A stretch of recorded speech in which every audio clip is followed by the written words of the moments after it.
Так, здрасте всем, меня зовут Ярослав. Я из Тюмени, мне 24 года и занимаюсь бизнесом кофейным. Именно являюсь учредителем сети кофеин Допио в Тюмени. Работаю я в данном темпе 1,5 года. За этот момент открыто уже 3 кофейни. Вот сейчас я вам покажу слайды. Вот. Первая кофейня была поставлена на набережной. И приехав на набережную, я сразу предполагал, что будут какие-либо проблемы, связанные с конкуренцией, потому что в тот момент там уже стояло 5 кофеин такого же точно формата. И продумав заранее, я сразу на набережную привез банковский терминал, потому что там ни у кого его до сих пор не было, и привез туда вот такую свою систему лояльности. Тут тоже не видно, у меня получается здесь еще 2 стаканчика. Вот. Смысл системы лояльности очень прост. Вы по-любому с такой системой лояльности сталкивались. Да? Это обычные визитки, печатаем там в типографии, покупаем там печать, ставим на нее логотип и приходя клиент, к примеру, к нам, мы ему ставим печать за каждый напиток. Да? Вот у меня, к примеру, 5-й кофе бесплатно, 4 печати поставил, и 5-й человек забирает. Визитку у него забираем, выбрасываем в урну.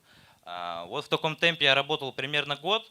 За этот год мне мой товарищ Рафаиль раза 3, наверное, предлагал установить UDS Game, но я все отказывался. Примерно до той поры, пока у меня не стало кофейни на 2 больше. Почему решил все-таки использовать UDS? Вообще, когда выбирал, у меня выбор стоял между системой Plazius и UDS Game. Но почему выбор пал на UDS Game? Потому что Plazius, да, как система лояльности, она работает только узконаправленно, то есть это только общепит. А UDS Game это у нас еще там куча всяких разных сфер. UDS Game что мне дает? В данном случае по сравнению вот с визиткой старой, у меня было много таких ситуаций, очень часто они были, не каждый день, но раза по 2-3 в неделю приходили такие очень хитрые люди, но это больше даже, я скажу, моя недоработка такой системы лояльности. Они приходили и брали, допустим, 4 дешевых напитка, какой-нибудь эспрессо там за 50 рублей, да, не потому что оно им нравится, просто потому что оно дешевое. А 5-й напиток брали какой-нибудь дорогущий раф за 150, за 160 рублей, еще туда насыпали там зефир, мне, пожалуйста, там еще 3 сиропа смешайте и так далее и тому подобное. В итоге это получается невыгодно. Какие проблемы в данном случае решает UDS? Это то, что человек, который 4 раза взял эспрессо, он 5-м возьмет исключительно только эспрессо, потому что у него фиксированный кэшбэк 25%. То есть та же самая система лояльности вроде бы, да, но она убивает вот эту, если это можно назвать, болью какой-то. Далее, ну про аналитику какую-то, да, если проводить, работаю я примерно 2,5 месяца. За это время зарегистрировано 839 клиентов, из них 57% женщин, 43% мужчин, да, ну примерно так поровну, так скажем. Это статистика где-то примерно 50% так же, как и в Хинкальной, от всех клиентов, которые вообще проводились, ну, по кофейне, да, по операциям. Средний чек, ну, это усредненный по всем 3 кофейням, то есть у нас, допустим, на набережной средний чек 260 рублей, а в другой точке чек он 150 рублей. Ну, это потому что на набережной в основном все парочками ходят, кофе пьют. То есть это ни о чем, так сказать, таком не говорит. У меня, когда была система с визитками, да, то есть если взять в таком процентном соотношении, то примерно где-то 20% от общего розлитого кофе, да, это было бесплатное кофе.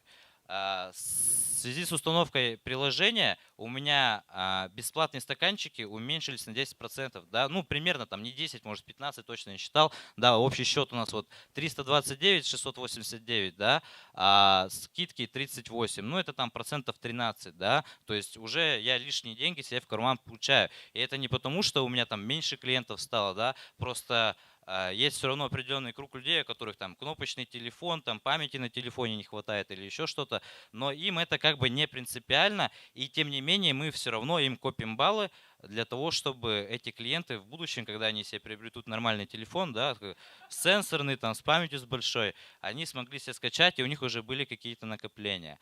Устанавливая вообще это приложение, я не ожидал от него какой-то там, знаете, повышения резкого потока клиентов в своей кофейне, да, но просчитав все вот такие вот нюансы, да, то, что я в месяц трачу 3-4 тысячи все равно на эти визитки, да, а приложение стоит в аренду 6 тысяч рублей в месяц, то 2000 рублей я счел, ну, не такой как бы большой разницей ради этих удобств, что мне не надо куда-то ездить там, заказывать визитки, привозить, вообще следить, есть они там, нету, бариста неправильную цифру, допустим, написал, раз удобства. И вот эти все моменты, предыдущие боли, если это можно так назвать, да, они все тоже исключаются благодаря этому приложению. И на данный момент оно у меня не только окупается, оно у меня уже работает в какой-то маленький плюс за счет вот той функции, о которой рассказывали предыдущие ребята, о рекомендациях. То есть уже по рекомендациям приходят люди, которых ни разу не было еще в наших кофейнях, и они уже добавляют чеки нам в кассу.